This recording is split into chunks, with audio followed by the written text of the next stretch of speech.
World War I was a global conflict that lasted from 1914 to 1918. It involved two opposing alliances, the Allied powers, which consisted of France, Britain, Russia, Japan, Italy, the United States, and others, and the Central Powers, which included Germany, Austria-Hungary, the Ottoman Empire, Bulgaria, and others. Some of the major events and outcomes of the World War I are: 1. Assassination of Archduke Franz Ferdinand, 1914. The assassination of Archduke Franz Ferdinand on June 28, 1914, in Sarajevo, Bosnia, is considered the spark that ignited World War I. Ferdinand, the heir to the Austro-Hungarian throne, was assassinated by Gavrilo Princip, a Bosnian Serb nationalist. The assassination occurred during a visit to Sarajevo, then part of the Austro-Hungarian Empire. The motive behind the assassination was rooted in ethnic and nationalist tensions in the region, where many Serbs sought independence from Austro-Hungarian rule. Ferdinand's assassination set off a chain reaction of events.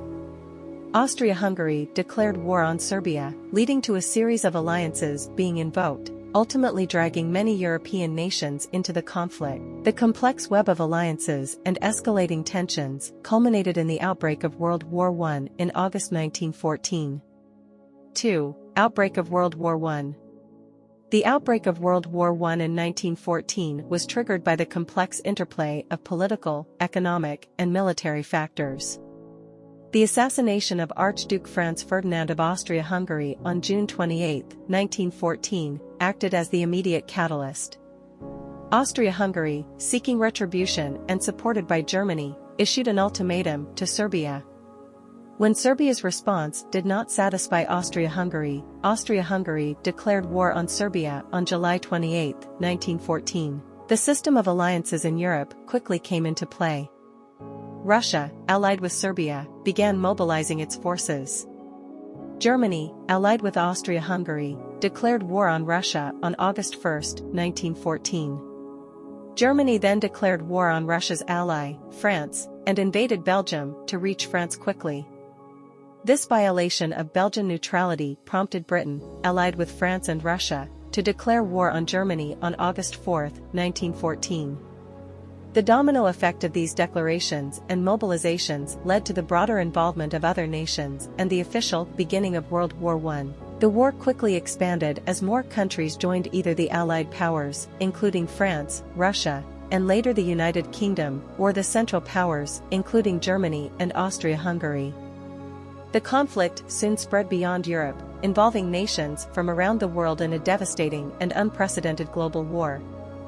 3. Battle of the Marne, 1914. The Battle of the Marne, fought from September 5 to September 12, 1914, during World War I, was an important engagement on the Western Front.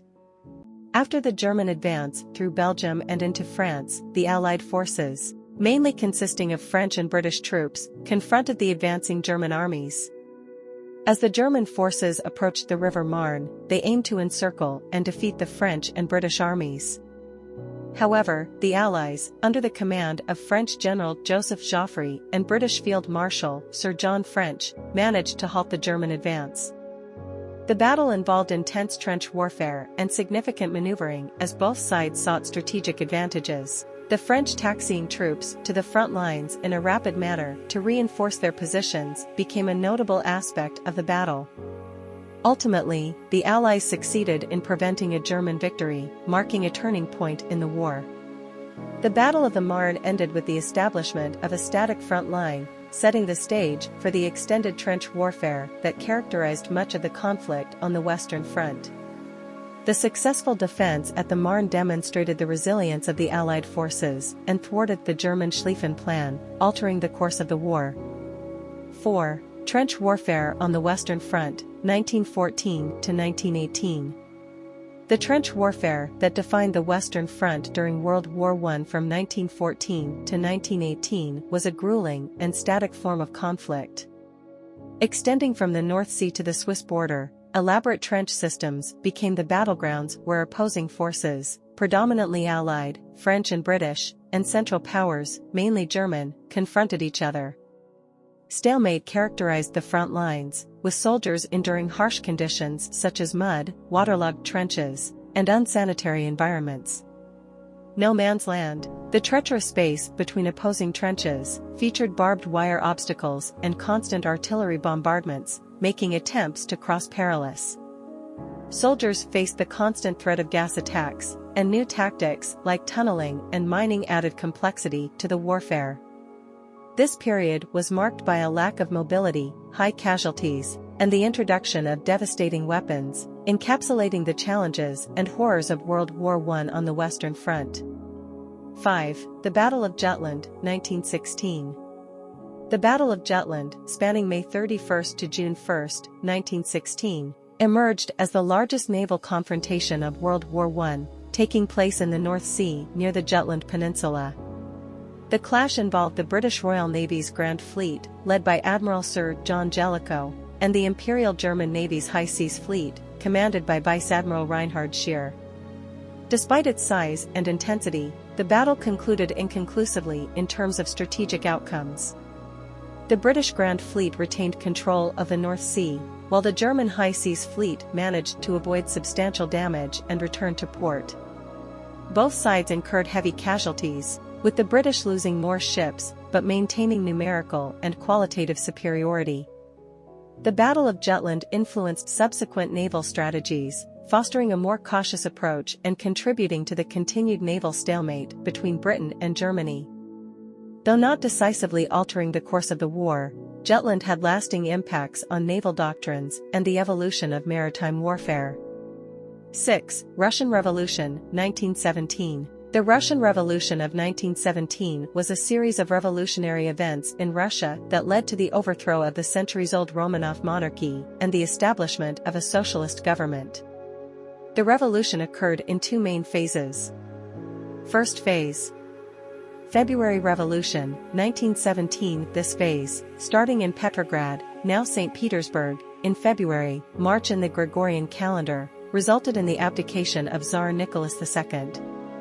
Widespread discontent among the Russian population, fueled by food shortages, high casualties in World War I, and general dissatisfaction with the autocratic rule, led to mass protests and strikes. The military joined the demonstrators, and Tsar Nicholas II stepped down on March 15, 1917, marking the end of the Romanov dynasty. Second phase. October Revolution, 1917. The Bolshevik Party, led by Vladimir Lenin, seized power in Petrograd in October, November in the Gregorian calendar. The Bolsheviks, advocating for workers and peasants, established a socialist government. Lenin's slogan "Peace, Land, and Bread" resonated with the war-weary and hungry population. The Bolsheviks dissolved the provisional government established after the February Revolution and took control of key institutions. The revolution marked the beginning of the Russian Soviet Federative Socialist Republic, with Lenin as its leader. The Bolsheviks initiated peace negotiations, leading to the Treaty of Brest-Litovsk in 1918, which ended Russia's involvement in World War I but resulted in significant territorial losses.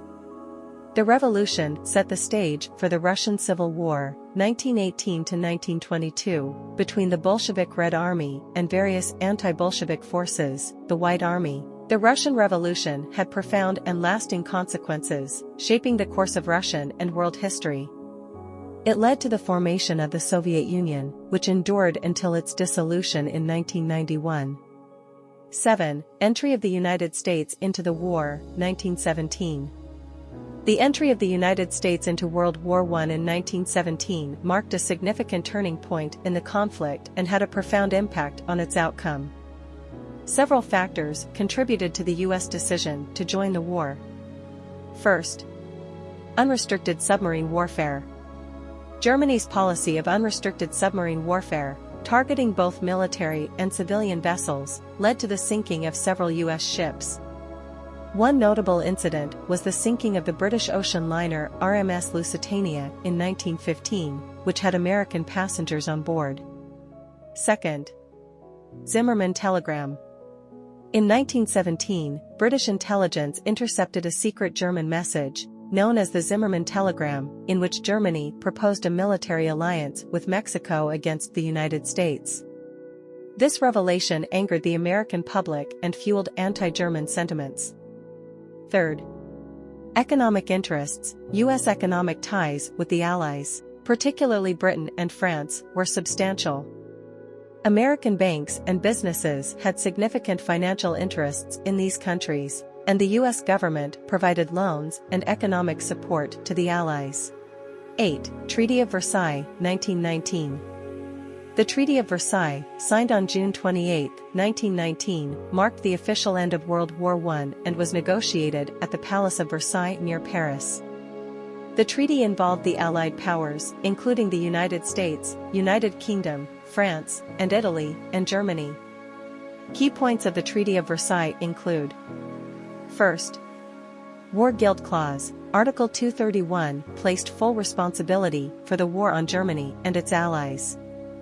This clause, often referred to as the War Guilt Clause, laid the groundwork for the imposition of reparations and other punitive measures against Germany. Second, territorial changes. The treaty redrew the map of Europe, taking away territories from the Central Powers. Germany lost significant territory, including Alsace-Lorraine to France and parts of West Prussia to Poland. The Saar Basin was placed under the administration of the League of Nations. Third, disarmament. Strict limitations were imposed on the size and capabilities of the German military. Germany was prohibited from having an air force, tanks, and submarines, and the army was limited in size. Fourth, reparations. Germany was obligated to pay reparations to the Allied powers for the damage caused during the war. The exact amount was determined later, in 1921, and proved to be a significant economic burden on Germany. Fifth, League of Nations. The Treaty of Versailles established the League of Nations, an international organization aimed at preventing future conflicts through diplomacy and collective security. Despite U.S. President Woodrow Wilson's advocacy, the United States ultimately did not join the League. Sixth, impact on Germany. The harsh terms of the treaty, especially the economic burdens and territorial losses, fueled resentment in Germany. Many Germans viewed the treaty as a dictated peace, and a source of national humiliation, contributing to political instability in the country. The Treaty of Versailles, in its attempt to achieve peace and prevent future conflicts, had complex and controversial consequences. The perceived injustices of the treaty contributed to political and economic unrest in Germany, setting the stage for the rise of Adolf Hitler and the outbreak of World War II. If you're enjoying the content, don't forget to hit that subscribe button below.